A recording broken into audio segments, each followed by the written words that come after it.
yo creía, se me había enseñado y también lo enseñaba.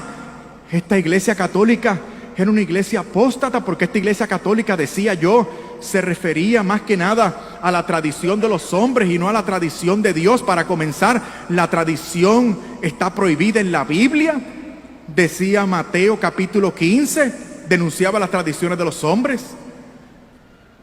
Sin embargo, descubrí que lo que se habla en Mateo capítulo 15 es una tradición malsana que desvirtuaba el cuarto mandamiento.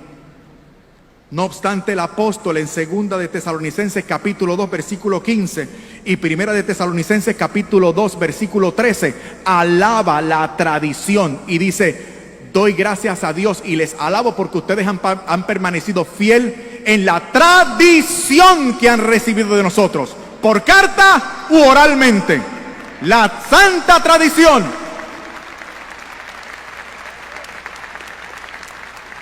Porque no todo está en la Biblia, pero yo quería que todo estuviera en la Biblia. No me convenía aceptar esto de la tradición. Era la Biblia, solo la Biblia, eso se me había enseñado, eso yo enseñaba a los seminaristas. Solo la Biblia. La clase más importante de teología sistemática que yo daba establecía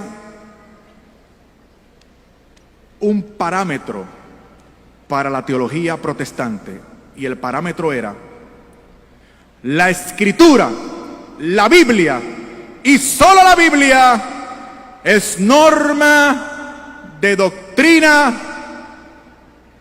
conducta. La Biblia, solo la Biblia.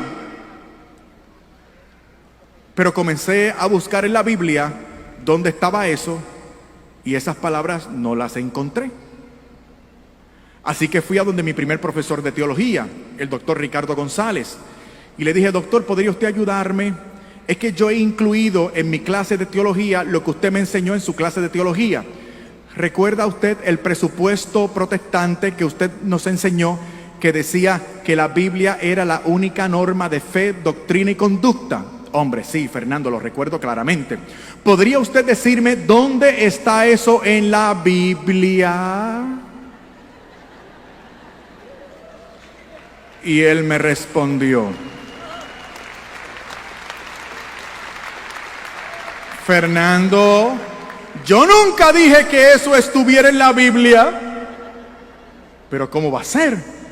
El presupuesto protestante más importante, del cual deriva toda nuestra doctrina, nuestra fe y nuestras acusaciones a la Iglesia Católica, resulta que no es bíblico. Y me decía: bueno, pero es que hay textos bíblicos que lo infieren. Y le dije: pero ¿cómo que lo infiere? Eso deben ser muchos textos bíblicos que hablen claramente acerca de esa norma nuestra. Y decía: no, pero hay textos que lo infieren. Y yo: pero ¿cómo que lo infieren? Eso mismo le señalamos nosotros a los católicos, que se atienen a textos bíblicos que infieren y no hablan claro. Me dijo: bueno, Fernando, ¿quieres salir de este problema? ¿Quieres encontrar el texto bíblico? Ya que no lo anotaste durante la clase, ¿quieres que te lo dé? Doctor, por favor, dígame cuál es el texto bíblico sobre el cual fundamentamos ese presupuesto protestante que dice que la Biblia sola basta. Y me dijo: hombre, 2 de Timoteo, capítulo 3, versículo 16. Hombre, me acordé. Seguro, doctor, recuerdo el texto. Dice: toda escritura es inspirada por Dios y útil para enseñar, redarguir, corregir, a fin de que todo hombre llegue a ser perfecto a la altura del Señor Jesús. Oh, qué texto hermoso, Dios mío. Dice que la Biblia es inspirada por Dios, y si es inspirada por Dios, viene de Él, y si viene de Él, ¿para qué yo quiero otra cosa? Es verdad que no explicita claramente lo que yo quiero, pero no importa. Lo que yo quiero es un pretexto para no hacerme católico, y esto es maravilloso. Escritura inspirada por Dios, viene de Él, para mí es suficiente, nada más. Me olvido de todo lo demás, que si la unidad de la iglesia, que si tiene que ser visible, católica, apostólica, eucarística, etc. Me olvido de todo. Al fin de cuentas parecía que el demonio me tendía una trampa. No estábamos equivocados del todo. La Biblia es inspirada por Dios, es suficiente por tanto. Llamo a mi esposa, le digo, vamos a celebrar. Ella me dice que vamos a celebrar. Yo le digo, no te preocupes, yo sé lo que vamos a celebrar. Tú simplemente aprovecha la oportunidad que nos vamos. Te voy a llevar al mejor sitio posible. Vamos a tener una cena romántica en el mejor restaurante que podamos pagar. Vamos a escuchar buena música y la vamos a pasar muy bien. Fuimos a celebrar. Después llegué a mi casa, tarde por la noche. Cuando estoy dormitando, escucho una voz.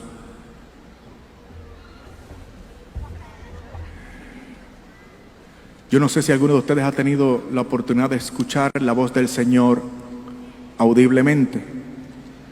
Es algo increíble. La voz te viene de adentro, te retumba por los oídos y tú lo escuchas. ¡Es el Señor! Y el Señor me llamó por mi nombre, Fernando. Pensé que eran cosas de mi mente. Estaba entre dormido y despierto. Trato de despertar a Lisette. Le digo, ¿me llamas? Ella me dice que no, que la deje en paz, que quiere dormir. Así que le digo, está bien, sigue durmiendo. Y me quedo despierto. Fue una sensación extraordinaria escuchar aquella voz. Ahora sí estoy despierto y escucho la misma voz. Fernando. Tuve mucho temor. Supe que era el Señor. Me tiro de rodillas al lado de mi cama y digo, Señor, aquí estoy.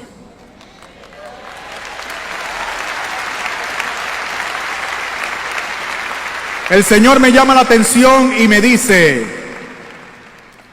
¿y dices tú ser teólogo? Yo estaba temeroso y por si acaso le dije, Señor, tú lo sabes. Y el Señor me recriminó audiblemente. Pues no seas irresponsable. Profundiza en el texto. Supe que el Señor me hablaba de 2 de Timoteo, capítulo 3, versículo 16. El texto bíblico que había esgrimido a mi favor para no hacerme católico. Aquel que decía que la Escritura era inspirada por Dios y yo había deducido que por lo tanto era suficiente. El Señor vuelve y me dice, profundiza en el texto. El jefe había dado una orden. Al otro día, otra vez, al seminario, a la biblioteca, mucho estudio, mucha Biblia y mucha oración. ¿Saben ustedes lo que descubrí estudiando aquel pasaje bíblico? Miren lo que descubrí, voy a resumir y después explico en detalle.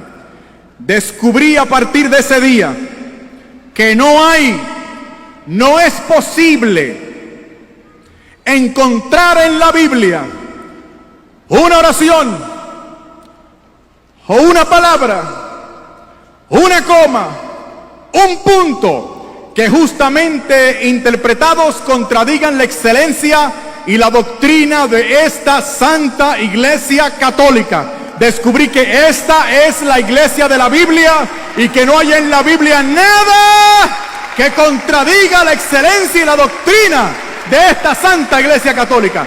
Nada.